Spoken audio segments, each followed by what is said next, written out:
Guys, thanks for being here. Welcome to the channel. If you have a New Age Mustang and you have an error code P0190, this is for you. So a error code P0190 is a fuel pressure issue, and there are a couple of causes for that, but I'm going to show you how to diagnose it. So first things first, we're going to turn the car on. I've got my code scanner hooked up, so let's take a look at that. Alright guys, so we are hooked up to the ECU, and right now we are looking at live data. And the error code 190 is related to fuel pressure. It's either not enough, not existent, or too much, or the sensor is faulty.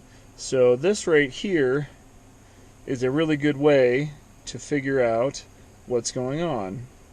So what I want to do here is go into my live data screen, and all I got to do is scroll until you see fuel pressure, right? And I think it was on the third or fourth screen for me. So on this, what I was looking for was a fuel pressure when I prime the vehicle. So watch this.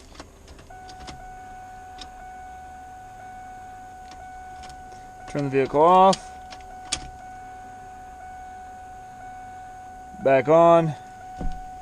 We're not getting anything. So the issue with this one in particular is that we don't have fuel pressure. Now we can get, if I cycle it enough, I can get enough fuel pressure so that the car will start, but I can't get enough to where it will run. So on this particular one, the issue with the fuel pressure is going to be either the fuel pump isn't running, or there's a clogged fuel filter, or something of that nature. I'll show you where the fuel pressure sensor is. This guy's right there is your fuel pressure sensor. The one with that red line coming off of it. If the sensor was bad, we wouldn't be reading anything. You'd more than likely get an error on that fuel pressure. The live data, it wouldn't tell you anything. So we know that we're actually getting something.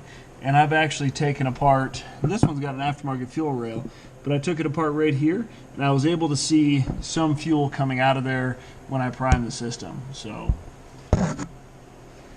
if you've never changed your fuel filter, or your fuel pump is the original, more than likely that's the cause of this particular code. So on this one is going to be to put a new fuel pump in. We actually had tried a different fuel pump and it wouldn't work. It was just a unit that I had that was different. But we're going to put a new fuel pump in this. We will verify that we get good fuel pressure when we prime the system, and then we'll know for sure what's going on. We do know that when we start the car, the fuel pressure rate here, that will actually change to about 8 or 10 psi, but then the car will shut itself off after about 10 seconds and say, give that fuel pressure code. So we're going to go ahead and replace the fuel pump, and then we will check back and we will see what we get for a fuel pressure when we prime it, and also when we run it.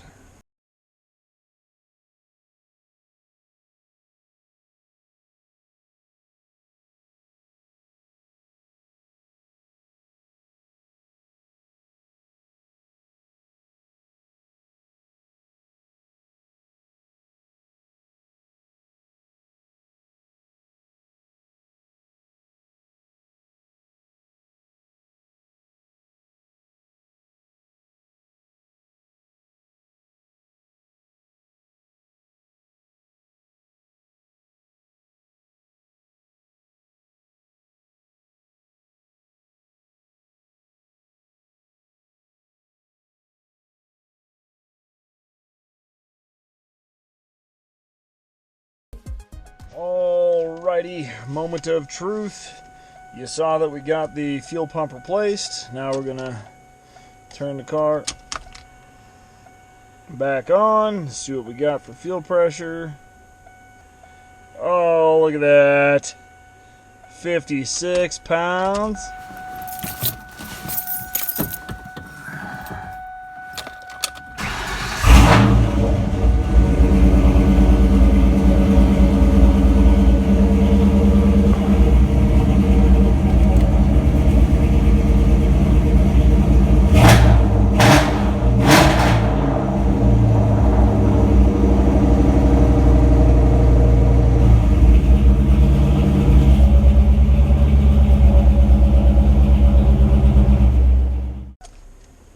Perfect. So we fixed our fuel pressure issue. We fixed the issue with our error code coming on. Hopefully that shows you guys a little bit more about troubleshooting this issue. Again, like I said, it could be the fuel pressure regulator, but that again depends on the problem you're having. If you can hear your fuel pump priming, there's a good chance that you don't have an issue with fuel pressure, but that's what the handheld's good for. So we could actually hear on this one, we could hear the fuel pump priming, and we knew that we had a little bit of fuel pressure, but it wasn't a ton. So that's exactly why we replaced the fuel pump. So hopefully this was helpful for you guys. It's late. I'm going to go to bed. I hope you guys have a great night, morning, whatever it is for you. We'll see you guys in the next video. Have a good one. And I'm super excited to hear all the comments from the haters about the hole in the trunk.